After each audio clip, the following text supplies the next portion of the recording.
Humerus is the largest bone of the upper limb. It has a proximal end, shaft, and distal end. The proximal end of the humerus consists of a head, surgical and anatomical necks, and greater and lesser tubercles. The head of the humerus forms glenohumeral joint with the glenoid cavity of the scapula. The anatomical neck of the humerus is marked by the groove circumscribing the head and separating it from the greater and lesser tubercles. It is the point attachment of the glenohumeral joint capsule.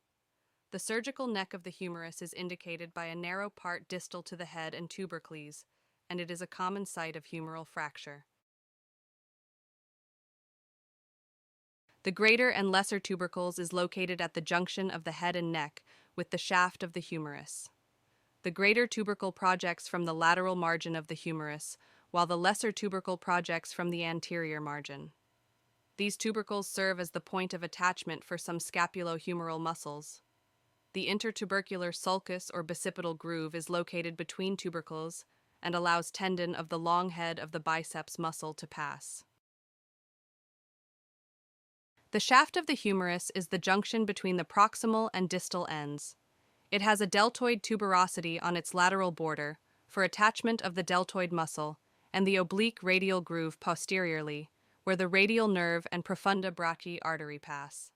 The inferior end of the humeral shaft widens as medial and lateral supraepicondylar, supracondylar ridges.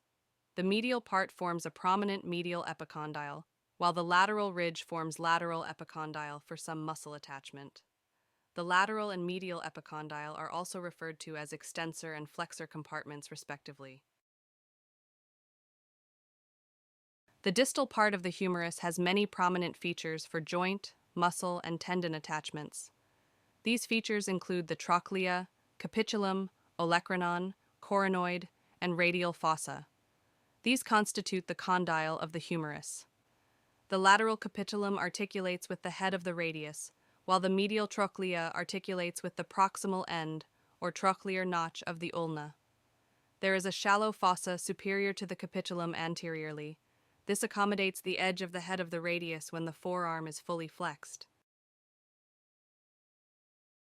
Other two prominent features on the distal ends of the humerus are the coronoid and olecranon fossae. Coronoid is a hollow fossa located anteriorly on the superior border of the trochlea, while olecranon is located posteriorly on the superior border of the trochlea. Coronoid fossa accommodates the coronoid process of the ulna during full flexion of the elbow, while olecranon fossa accommodates the olecranon of the ulna during full extension of the elbow. If this video is helpful, consider subscribing or clicking the like button.